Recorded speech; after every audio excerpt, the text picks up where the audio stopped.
After several weeks of troubleshooting and testing, here's the conclusion of the ground mount solar saga.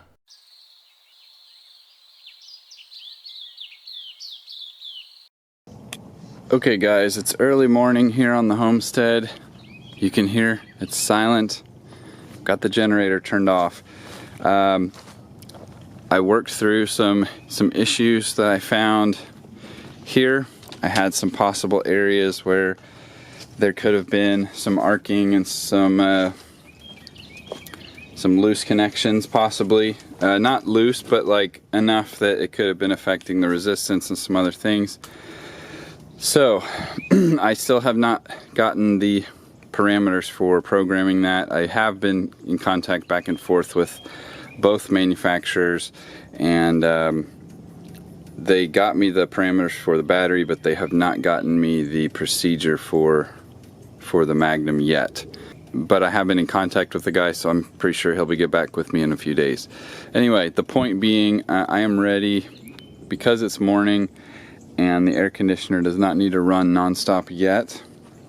I think this is a great time to plug this thing in and do a test to see. I have done this before to kind of check and see if the and I removed that breaker on that side, and I just basically bolted them together and then taped it up. This is just a temporary measure until I can get a proper bus bar. I really want to just get really good equipment that I know is not going to be an issue, just to kind of cross off any potential inefficiencies and problem points in the future. But again, we're trying to set this up on a budget, so you do what you can. Anyway, that will bypass one of the problems, and it has been rock solid since. So the point being, I'm going to plug this sucker in, and we're going to try to run this until 10 or 11 o'clock. And see what happens. See if anything trips, see if anything weird happens, and go from there. Before I show you the results of the morning test, I wanted to get you up to speed on how I finished off the roof. I put an aluminum ridge cap on the top that will prevent any water from entering the shed through the peak. Then I cut 2 of my used metal roof pieces and installed them, one on each side. Yes, I know that the ridges are supposed to run vertically, but the roof is too wide for one piece, so I would have had to use 2 pieces on each side, and it would have involved a lot more metal cutting and a lot more waste. But it has rained several times since I took this footage of the roof, and it works perfectly with no drips at all inside.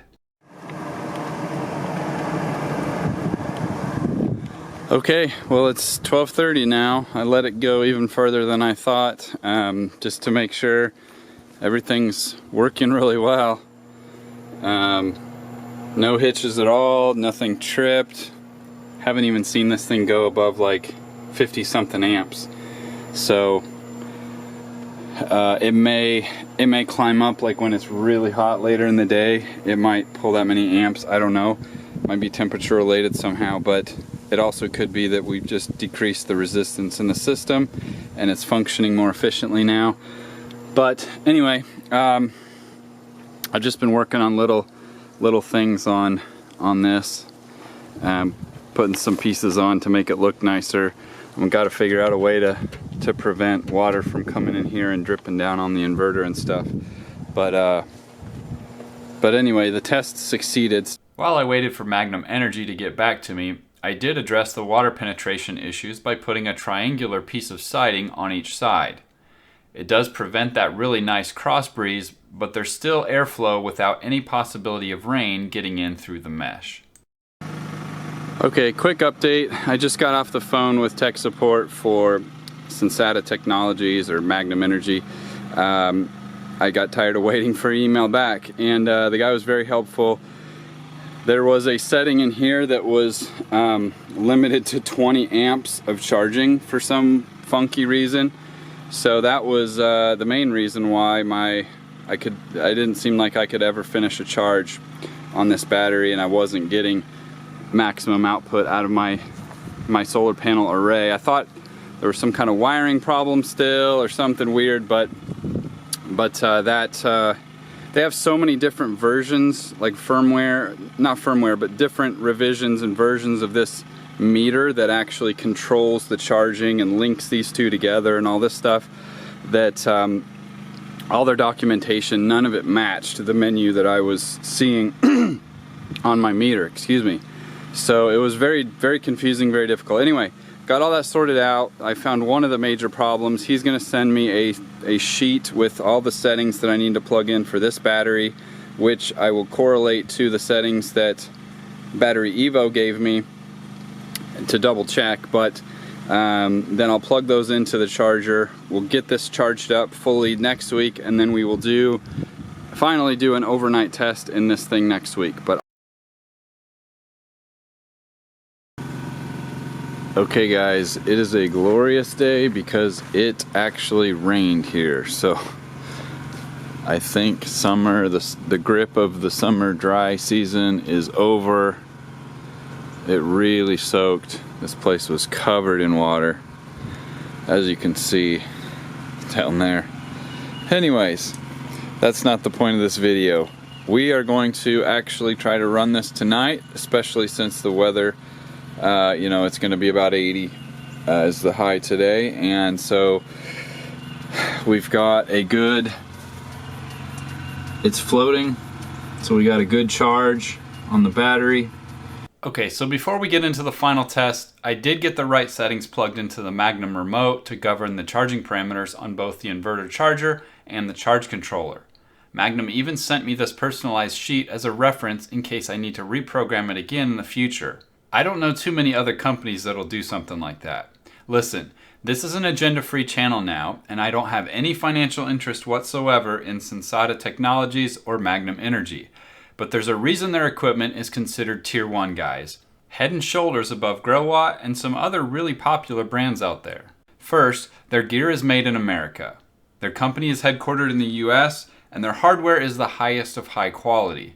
Second, they have a live human being answer the phone within 5 minutes to answer any questions, and they walked me through all of the settings. And third, they took extra time out of their day to send me a reference sheet for my exact setup and exact parameters that they had gotten from Battery Evo. So if you haven't looked at their stuff, I highly advise you to check them out. Okay, well, I know you won't be able to see anything very well here, but we've got the portable air conditioner. I had to build that ridiculous stand for it to sit on because these ducts aren't long enough to reach. But anyway, just wanted to show you, I've got my kilowatt meter hooked up here, so we can kind of gauge how many kilowatt hours we're going to be using overnight. I actually need to reset that. So we just started the meter a little bit ago. So we will reset that, and then that'll tell us how many kilowatt hours we're getting. We used overnight. Okay, well, it's 8 o'clock the next morning. Successful test because it didn't shut off. So let's see how many kilowatt hours we got. Probably can't see that, but 2.19. So that wasn't a severe test. I didn't think it would be because it was only about 70 degrees overnight last night. But anyway, it worked. But this test is successful, which means the solar panel system is successful, which means this series is over. And I appreciate you guys watching and for your support. This isn't the end of content for my DIY ground mount solar panel setup, so stay tuned for updates and expansions in the near future.